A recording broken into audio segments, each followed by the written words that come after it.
नमस्कार. श्री स्वामी समर्थ. जेव्हा घरात देवाचा वास असतो तेव्हा तुम्हाला हे 17 संकेत दिसतात.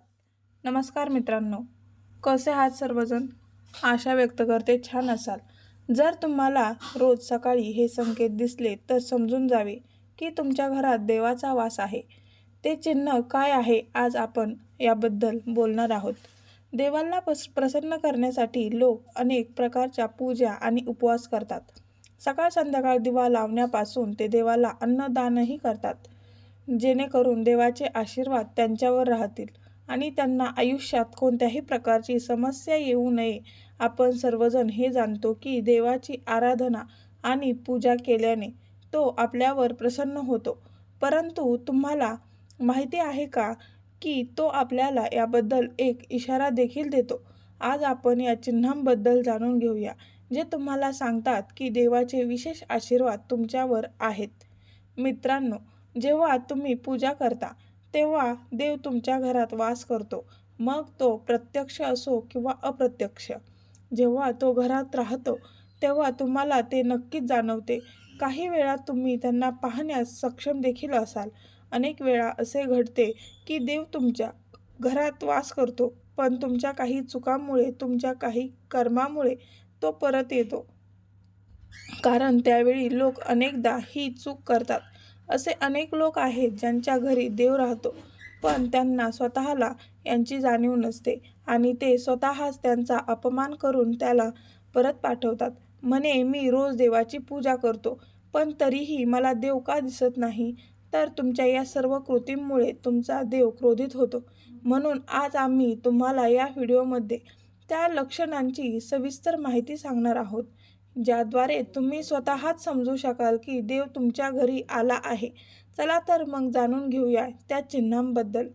नंबर 1. जेव्हा तुम्ही झोपलेले असता आणि ब्रह्ममुहूर्तावर अचानक जाग येते आणि तुम्ही रोज या वेळी उठत असाल, तसेच ब्रह्ममुहूर्तावरच असे कोणतेही स्वप्न दिसले की जसे तुम्ही मंदिरात पूजा करत आहात, मंत्रोच्चार करत आहात, तर ब्रह्ममुहूर्तावर दिसणारी अशी स्वप्ने देखील तुमच्या घरात देव उपस्थित असल्याचे सूचित करतात. 2. जर तुम्हाला ब्रह्ममुहूर्ताच्या वेळी शंख, मंत्रांचा आवाज, घंटांचा आवाज किंवा कोणीतरी तुम्हाला राम राम असे कोणतेही नाव ऐकू येत असेल, तर असा आवाज ऐकला तर देव तुमच्या घरात आला आहे, हे दर्शवणारे दुसरे चिन्ह आहे. नंबर 3. जेव्हा तुम्ही अंघोळ करून सकाळी तयार होता तेव्हा तुम्हाला एक वेगळाच वास येतो. हा एक सुगंध असा आहे जो तुमच्या घरात कोणालाही जाणवत नाही, फक्त तुम्हालाच तो जाणवतो. हा कोणत्याही परफ्यूमचा किंवा इतर कोणत्याही अगरबत्तीचा किंवा इतर कशाचाही सुगंध नाही. तुम्हाला फक्त हा सुवास येतो. हा सुगंध तुमच्या मंदिरातील घरातून येतो. तुम्ही तुमच्या घरातील मंदिरात जितके जवळ जाल तितका हा सुगंध वाढत जातो. तर मित्रांनो, हा वास देवी देवतांचा आहे, ज्यामुळे तुम्हाला कळते की तुमच्या घरात देवाचा वास आहे. त्यांच्या उलट आता जेव्हा नकारात्मक ऊर्जा घरात येते तेव्हा तुम्हाला घरातून दुर्गंधी येऊ लागते. पण जेव्हा देव वास करतो आणि सकारात्मक ऊर्जा प्रवेश करते तेव्हा तुम्हाला सुगंध येऊ लागतो, जो तुमचे हृदय पूर्णपणे मोहित करते. 4. जेव्हा तुम्ही पूजेला जात तेव्हा त्याच वेळी जर कोणी जीव म्हणजे कुत्रा, मांजर, गाय किंवा अन्य कोणी असेल किंवा एखादा साधूच तुमच्या दारात येतो आणि आठवड्यातून वारंवार घडत आहे, ते तुमच्या पूजेच्या वेळी येत असतील, तर यांचा अर्थ असा होतो की देव तुमच्या घरी दार ठोठावत आहे. तो येत आहे. कारण गाय हे सुद्धा आईचेच रूप आहे. कुत्रा हे भैरवबाबांचे प्रतीक मानले जाते किंवा कोणी भिकारी आला तर तोही देवाच्या कोणत्या ना कोणत्या रूपात येत आहे. त्यामुळे आपण त्यांना कधीही हाकलून देऊ नये. त्यापेक्षा त्यांना खायला दिले पाहिजे आणि त्यांना मान सन्मान दिला पाहिजे. पैसे किंवा इतर काहीही दान करणे ही वेगळी गोष्ट आहे, परंतु सर्वात मोठे दान हे अन्न पाणी मानले जाते. 5. जर तुम्हाला रात्री झोपताना वारंवार स्वप्न पडत असतील आणि तुमच्या स्वप्नात मंदिर, मूर्ती किंवा देवाचे फोटो दिसले असतील, तर याचा अर्थ असा होतो की तुम्हाला देवाचे आशीर्वाद मिळणार आहेत. अनेक वेळा असे घडते की तुम्ही एखादी गोष्ट घेण्यासाठी पुढे जाता, पण ते घेताना तुमच्या मनात त्याबद्दल काही शंका निर्माण होतात. सर्व काही सुरळीत झाल्यानंतरही असे काहीतरी घडते जे आपल्याला निर्णय घेण्यापासून थांबवते. असे मानले जाते की तुम्हाला कोणत्यातरी दैवी शक्तीचा आशीर्वाद आहे. ज्या लोकांना देवाचा आशीर्वाद आहे, मग ते श्रीमंत असो किंवा गरीब, त्यांना सर्वत्र आदर मिळतो. जर कोणी कमी काम करूनही यश मिळवले, हे देवाच्या कृपेचे लक्षण आहे. देव ज्यांच्यावर प्रसन्न होतो, त्यांचे सर्व संकटांपासून रक्षण करतो. तो प्रत्येक परिस्थितीत आनंदी राहतो. त्यांच्या आयुष्यात कितीही दुःख आले तरी ते नेहमी आनंदी राहतात. ते कोणत्याही समस्येला घाबरत नाहीत. तो प्रत्येक अडचणीवर सहज मात करतो. 6. घुबड. घुबड पाहणे शुभ. हिंदू धर्मात घुबडाला खूप महत्त्वाचा दर्जा देण्यात आला आहे. घुबडाला लक्ष्मीचे वाहन मानले जाते. त्यामुळे कुठेतरी घुबड दिसले तर ते खूप शुभ लक्षण मानले जाते. जर तुम्हाला अचानक कुठेतरी घुबड दिसले तर समजून जा की देवी लक्ष्मी लवकरच तुमच्या घरी येणार आहे. 7. खाण्यापिण्याच्या सवयींमध्ये बदल होऊ लागतात. जिथे जिथे देवी लक्ष्मी येते तिथे त्या घरातील लोकांच्या खाण्याच्या सवयी बदलू लागतात. असे म्हणतात की अशा घरातील लोकांना एक भूक कमी लागते. विशेष म्हणजे अशा लोकांसाठी कमी जेवणही पुरेसे वाटते. याशिवाय अशा घरातील लोक मांसाहारापासून दूर राहू लागतात. 8. धनाची देवी माता लक्ष्मी हिला स्वच्छता आवडते. ज्या घरामध्ये स्वच्छता असते तिथे माता लक्ष्मीचा वास असतो. याशिवाय स्वच्छतेसाठी वापरण्यात येणारा झाडू ही देवी लक्ष्मीला अतिशय प्रिय आहे. असे म्हणतात की सकाळी कुठेतरी जात असताना घराबाहेर कोणी झाडू मारताना दिसले तर ते खूप शुभ लक्षण आहे. 9. शंखाचा आवाज शुभचिन्ह देतो. हिंदू धर्मात शंखाला महत्त्वाचे स्थान दिले आहे. इतकंच नाही तर शंखाचा आवाजही खूप शुभ मानला जातो. त्यामुळे कोणत्याही शुभ प्रसंगी पूजा करताना शंख वाजविला जातो. सकाळी उठल्यावर शंखाचा आवाज ऐकू येत असेल तर ते शुभ लक्षण आहे. असे मानले जाते की सकाळी उठल्यानंतर शंख ध्वनी ऐकणे हे आपल्या घरात देवी लक्ष्मीचे आगमन दर्शवते. 10. सलग 3 दिवस घरातून बाहेर पडताना तुम्हाला नीलकंठ पक्षी दिसला तर समजून जा की देवाने तुमचे ऐकले आहे. तुमची मोठी इच्छा लवकरच पूर्ण होणार आहे. नीलकंठ पक्ष्यांचे दर्शन हे महादेवांच्या आशीर्वादाने चे लक्षण आहे.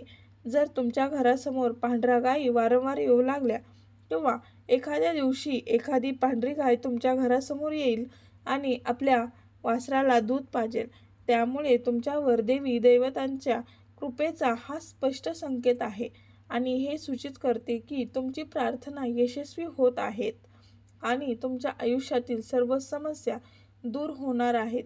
देव तुमच्या सर्व संकटांचा आणि वाईट दिवसांचा अंत करणार आहेत. 11. घराच्या मुख्य प्रवेशद्वाराभोवती पक्ष्यांनी घरटे बनवले तर ते खूप शुभ लक्षण आहे. तुमची पूजा यशस्वी झाल्याचा हा पुरावा आहे. पक्ष्यांना आणि त्यांच्या बाळांना चुकूनही त्रास देऊ नका.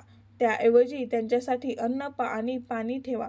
पूजा करताना तुम्ही इतके भावूक झालात की डोळ्यातून अश्रू वाहू लागतात. हे एक लक्षण आहे की देवाने तुमच्या हृदयाचे रडणे ऐकले आहेत. 12. जर तुम्ही सकाळच्या पूजेनंतर घराबाहेर गेलात तर तुम्हाला माकडांचा समूह दिसला तर तुमची उपासना सफल होणार आहे. हे देखील सांगते देव तुमच्यावर दयाळू आहे. त्या माकडांना खायला देण्याचा प्रयत्न करा. 13. पूजेच्या वेळी घरात पाहुणे येणे हे देखील देवाच्या आशीर्वादाचे लक्षण आहे. जर पाहुणे भेटवस्तू घेऊन आले तर हे स्पष्ट लक्षण आहे की देवाने तुझी पूजा स्वीकारली. पूजेच्या वेळी लावलेल्या दिव्याची ज्योत अचानक वेगाने पेटू लागली तर समजून घ्या की तुमची पूजा यशस्वी होणार आहे आणि देवाच्या कृपेने तुमचे दुःखाचे दिवस लवकरच निघून जातील. जर तुम्ही अनेकदा पहाटे 3 ते 5:30च्या दरम्यान म्हणजेच ब्रह्ममुहूर्तामध्ये उठत असाल तर ते देखील देवाचे लक्षण आहे. म्हणजे जर तुम्ही ब्रह्ममुहूर्तावर उठलात तो देव तुझ्या भक्तीने प्रसन्न होतो. 14. जी व्यक्ती रात्री 3:20 अचानक उठते त्यामुळे याला क्षुल्लक बाब समजू नका. हे चिन्ह खूप शुभ मानले जाते. असे मानले जाते की रात्री 3 वाजल्यानंतर देवी देवतांच्या शक्ती जागृत होतात. ज्याला खूप काही सांगायचे आहे अशा परिस्थितीत असे लक्षण आहे की तुम्ही वारंवार 3 वाजल्यानंतर जागे व्हाल. त्याचबरोबर रात्री 3 वाजल्यानंतर देवी देवतांकडून मागितलेले वरदान कधीच रिकामे होत नाही. देव तुमच्या प्रार्थना नक्कीच ऐकतो. नंबर 15. जर तुम्हाला तुमच्या स्वप्नात उंच पर्वत आणि तेथून वाहणारा धबधबा दिसला आणि जर तुम्ही हे पाणी प्याल तर तुम्हाला नक्कीच यश मिळेल. तुमच्या शिक्षणाचा योग्य वापर करून कुटुंब चालवता येत असेल तर ते केवळ भगवंतांच्या कृपेनेच शक्य आहे. जगात असे अनेक लोक आहेत जे शिक्षित असूनही शिक्षणाचा योग्य वापर करू शकत नाहीत. चांगले आरोग्य असलेल्यांवर देवांचा विशेष आशीर्वाद असतो. अशा लोकांनी स्वतःला भाग्यवान समजावे. जर तुम्हाला तुमच्या आयुष्यात योग्य जीवनसाथी मिळाला असेल तर हे देखील केवळ ईश्वराच्या कृपेने शक्य आहे. एक चांगला जीवनसाथी तुमचे संपूर्ण आयुष्य आनंदी करू शकतो. पण जर तुम्हाला वाईट जीवनसाथी मिळाला तर संपूर्ण आयुष्य मारामारी आणि संकटांमध्येच जाते. नंबर 16. एखाद्या व्यक्तीचे मूल आज्ञाधारक असेल तर तो देखील देवाची कृपा असते. अन्यथा आजच्या युगात बहुतेक लोक त्यांच्या मुलांमुळे दुःखी आहेत. ज्यांच्याकडे योग्य आणि अयोग्य फरक करण्याची क्षमता असते त्यांना त्यांच्या प्रमुख देवतेचा आशीर्वाद असतो. जे लोक स्वप्नात देव पाहतात त्यांना देवी देवतांचाही आशीर्वाद असतो. अन्यथा प्रत्येकाला देवाचे दर्शन होणे शक्य नसते. ज्या व्यक्तींचे रागावर नियंत्रण असते, ज्याने मन शांत असते, ज्यांना प्रत्येक प्रसंगाला सामान्य पद्धतीने कसे सामोरे जावे लागते, अशा लोकांवर भगवंतांचा हात असतो तरच हे शक्य होते. जो व्यक्ती शांत राहतो आणि प्रत्येक प्रसंगाला सामान्य पद्धतीने कसे सामोरे जायचे हे जाणवतो अशा लोकांवर भगवंतांचा हात असतो तरच हे शक्य होईल. 17. देव त्यांच्या वास्तविक रूपात आपल्याला दिसत नाही, पण काही लोक असे आहेत ज्यांना देवाच्या बरोबरीचे मानले जाते. यामध्ये पालक, गुरु किंवा ब्राह्मण यांचा समावेश होतो. पूजेच्या वेळी यांपैकी कोणीही तुमच्या घरात प्रवेश करत असेल तर ते अत्यंत अशुभ मानले जाते. पूजेच्या वेळी देवाच्या मूर्ती किंवा मूर्तीवरील एखादे फूल किंवा हार तुमच्या जवळ पडले तर त्यांना रिकाम्या हाताने घरी परत करू नका. त्यामुळे हे अत्यंत शुभ संकेत आहेत. हे दाखवले की तुमचे देवाचे आशीर्वाद तुमच्यावर आहेत की आणि तुमची इच्छा लवकरच पूर्ण होणार आहे. तर मैत्रिणींनो, आपल्याला ही माहिती आवडल्यास लाईक, शेअर आणि चॅनेलला सबस्क्राईब नक्की करा. श्री स्वामी समर्थ. जय जय स्वामी समर्थ. थँक्यू. धन्यवाद.